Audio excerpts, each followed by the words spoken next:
Bonjour madame, bonjour monsieur, bonjour mademoiselle.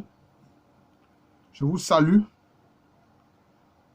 Je souhaite beaucoup de santé à chacun de vous en ces temps difficiles où il y a une pandémie. Quelquefois, quand on regarde la spiritualité d'autres peuples, on parle notamment de corps subtils, c'est-à-dire de corps qui vont au-delà du corps physique. Mais nos ancêtres africains connaissaient ces réalités. Mais je ne suis pas sûr qu'ils les appréhendaient de la même façon que les Européens ou les hindous ou les chrétiens ou les musulmans. Mais sachez que il y a des termes qu'ils utilisent qu'on a pu traduire par âme ou esprit. Donc, le décor est planté. Je voudrais parler des corps subtils, c'est-à-dire des corps qui vont au-delà du corps physique chez les Akans.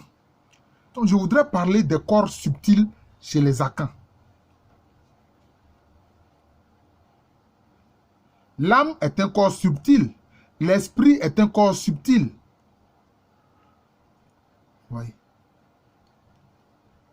Les Akans avaient toute une terminologie, des mots pour parler de ces corps subtils-là, qui vont au-delà du corps physique. Bon, le corps physique, par exemple, en Agnon, on appelle ça Aouna. Aouna. Aouna. Aouna vient de deux expressions. Aoun qui veut dire sur, na qui veut dire chair. Et sur la chair. Vous voyez? Donc, sur le corps physique. Aouna. Vous voyez? Mais comme je l'ai dit, ils ont des corps subtils. L'un des corps subtils, c'est le Wawe. Le Wawe, c'est simplement l'ombre du corps. C'est-à-dire que, par exemple, quand il y a de la lumière, bon, où il y a du soleil, il y a comme une projection du corps. Ça donne une ombre. C'est ce qu'ils appellent Wawe. Notamment en Agni. D'ailleurs, puisque ces populations-là établissent un lien entre le Wawe et le corps physique, parce que le Wawe, c'est le corps subtil qui est le plus proche du corps physique. Donc, quand vous marchez à côté d'un Akan, il n'aimerait pas que dans les mouvements, vous marchiez sur cette projection de l'ombre du corps qui s'appelle le Wawe. Ils n'aiment pas cela. Oui.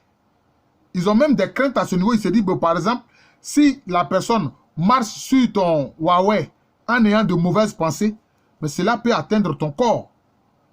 S'il estime qu'il est en train de piétiner ton Wawe, mais cela va avoir des répercussions sur ton corps et puis cela peut te rendre malade. Oui. Le premier corps subtil, c'est le Wawe. C'est ce que les amis appellent Wawe. Il y a un autre corps subtil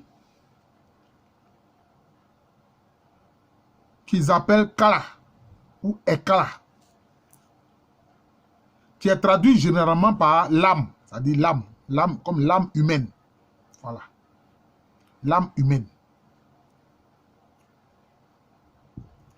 D'ailleurs, les noms de jours de naissance qu'on trouve chez ces populations-là, ce sont des noms de l'âme. C'est pour ça qu'ils appellent ça Klada. Je prends quelques exemples pour que vous compreniez, comme dans le cas des Baoulés. Celui qui est né lundi, c'est Kissier. Hein? Donc, on va l'appeler Kwasi. Et l'enfant de sexe féminin, on va l'appeler Akissi. Ce sont des noms d'âme. On appelle ça Klada. Vous voyez? Ils sont conscients de l'âme. C'est comme ça. Kwasi est un nom d'âme de ceux qui sont nés lundi, qu'ici. Voilà. Notamment ceux qui sont de sexe masculin. Mais pour la personne de sexe féminin, la fille, c'est Akissi. Vous voyez. Donc, il y a l'âme.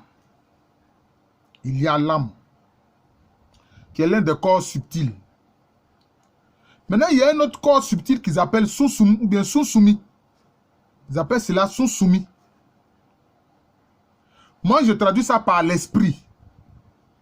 Moi, je traduis ça par l'esprit. Alors que il y a des noms d'âme liés au jour de naissance, mais le sous-soumis, ça, c'est comme ça, il n'y en a pas. Et chacun a son sous-soumis. Et dans le cas de l'âme, chacun a une âme.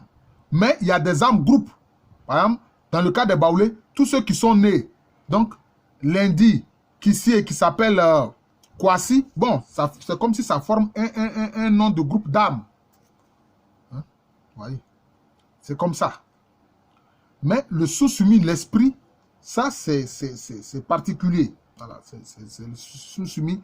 Il n'y a pas de nom lié au jour de naissance concernant le sous-soumis. Voilà, le sous-soumis, moi, je traduis ça par l'esprit. Donc, vous voyez que nous sommes en train de voir les corps subtils chez ces populations à Caen, là. Maintenant, comment on appelle le défunt, celui qui est décédé? Celui qui est décédé, il a un corps subtil. Vous voyez? Tous les êtres vivants, les hommes, ont tous un kara, une âme, ont tous un sous-soumis. Et quand ils sont vivants, ils ont le Huawei, c'est-à-dire la projection de l'ombre du corps. Maintenant, quand ils meurent, quand le corps physique meurt, quand l'être humain meurt, il devient maintenant un Aomé. En Aïe, on dit Aomé. Voilà. Bon, quelquefois, les gens traduisent ça en français par revenant, mais moi, je n'aime pas ça. C'est pas ça. C'est pas un revenant. Voilà. Un revenant, littéralement, ça veut dire quelqu'un qui revient. Oh, il ne s'agit pas de ça. Donc, celui qui est mort, là, c'est Aomé. C'est-à-dire que c'est l'être décédé, mais qui vit dans une autre réalité, qui vit sur un autre plan d'existence. Il vit sur un autre plan d'existence. C'est ça, Léomé. Oui. Mais en langue tui, par exemple, en Ashanti, eux, ils ne disent pas Léomé, et ils disent Sama.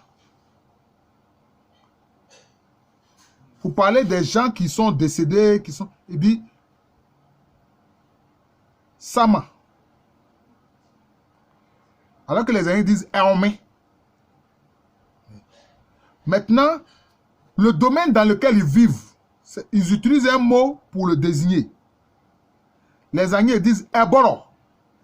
Eboro. Je sais que les Grecs anciens disaient Ereb. C'est comme si c'est inversé. Eboro, Ereb. C'est comme si c'est inversé. Vous voyez. Mais par contre, ceux qui parlent la langue tui, comme les Ashanti, et ils appellent ce lieu où sont les décédés là, ils appellent ça Samampong. Ils ont deux termes pour désigner cela. Samampong, le lieu où sont les Samans, donc les décédés. Et puis ils appellent ceci Samandoua. Samandoua. Comme la droite en Égypte ancienne, le lieu des morts, ils appellent ça la droite. Ils appellent ça la droite. Dans la langue, on dit Samandoua ou bien Samampong. Donc ils ont deux expressions pour indiquer des lieux où sont donc les Samans, les défunts. Ouais. Où sont les Samans? Donc, les défunts où ils sont, on dit Samanfo. Samanfo. Ceux qui sont décédés. Voilà, Samanfo. Voilà, donc, c'est comme ça. Il faut savoir ça. Mais, ces populations à Caen estiment que les Homais, ou bien le Samala, il a comme une puissance qui se dégage de son corps subtil. Il a une puissance qui se dégage de son corps subtil, qui peut utiliser pour influencer son environnement, pour influencer même ceux qui sont encore vivants, pour influencer les hommes, les êtres humains qui sont encore vivants. Ils appellent ça Sassa. Ils appellent ça Sassa. C'est la force que dégage la personne défunte. Les Romains, voilà. ou le Sama. Vous voyez. C'est cette force-là qu'ils appellent Sama.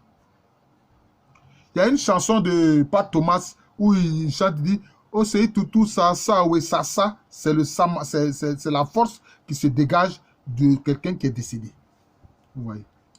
Donc, on voit que ces populations-là ont toute une... Comment je peux dire ça? Ont tout un vocabulaire pour désigner des réalités des corps subtils. Parce que c'est tout un corps subtil. Hein? Huawei, Eka, Susumi. D'ailleurs, il tenait beaucoup à la pureté de l'écra. C'est-à-dire du kra. Il voulait que le kra, l'âme, soit purifiée. Donc, il y avait certains rituels qu'il faisait pour purifier l'âme. Par exemple, quand quelqu'un, bon, par exemple, soit c'est son jour anniversaire. C'est son jour anniversaire. Moi, demain, 16 avril, mais c'est mon jour anniversaire. Pour ça, Lou se fait vieux. Demain, 16 avril, je vais avoir 60 ans. Mais, dans ce cas-là, quand ces populations voulaient purifier leur âme, qu'est-ce que chacun faisait dans ce cas-là? S'il a des dissensions avec des personnes, il va et il fait tout pour se réconcilier avec ces personnes. Et puis ensuite, maintenant, il offre un repas. Et il invite tous ses proches, tous ceux enfin, qui sont dans son environnement. Il les invite à partager ce repas-là. Après être allé prendre un bain à la rivière ou au fleuve. Vous voyez. C'est comme ça. Même quelquefois, les personnes importantes qui avaient certains serviteurs ou certains esclaves jouaient le rôle de Ekra Djarefo. Ekra Djarefo. Dans Ekra Djarefo, c'est-à-dire celui qui lave l'âme de quelqu'un, l'âme d'autrui. Vous voyez. Cela veut dire quoi? C'est un serviteur, c'est une sorte d'esclave qui est censé prendre les coups ou les sorts qui devaient arriver à son maître. Si l'Ekra Djarefo tombe malade, on dira, ah, cette maladie-là peut-être devait toucher son maître. Mais comme c'est lui qui est le paravent, qui est le laveur de l'âme de son maître, donc c'est lui que cette maladie-là a touché. C'est comme ça. Ils appelaient ça Ekra Djarefo, en langue tui. Le lavement de l'âme était très important pour ces populations-là. Et cela passait par, disons, une réconciliation avec ceux avec qui on ne s'entend pas, si d'aventure il y a des dissensions. Et puis on prend un bain rituel à la rivière ou bien au fleuve, et puis on fait faire un repas bien copieux, et puis on fait un repas donc avec les autres. Partage un repas avec les autres. Vous voyez, partage un repas avec les autres. Donc c'est cela. Donc j'ai voulu vous parler donc des corps subtils chez les populations Akan. Je vous remercie. Je suis le professeur Alou Kwame René, professeur titulaire d'histoire à l'université Félix Houphouët-Boigny, université qui est dans le quartier de Cocody dans la ville d'Abidjan. Le pays c'est la Côte d'Ivoire. Je vous souhaite une bonne journée et je prie Dieu pour que vraiment les contaminations connaissent une baisse, que ceux qui sont malades retrouvent la santé et que ceux qui sont en bonne santé la gardent. Merci encore et bonne journée à tous.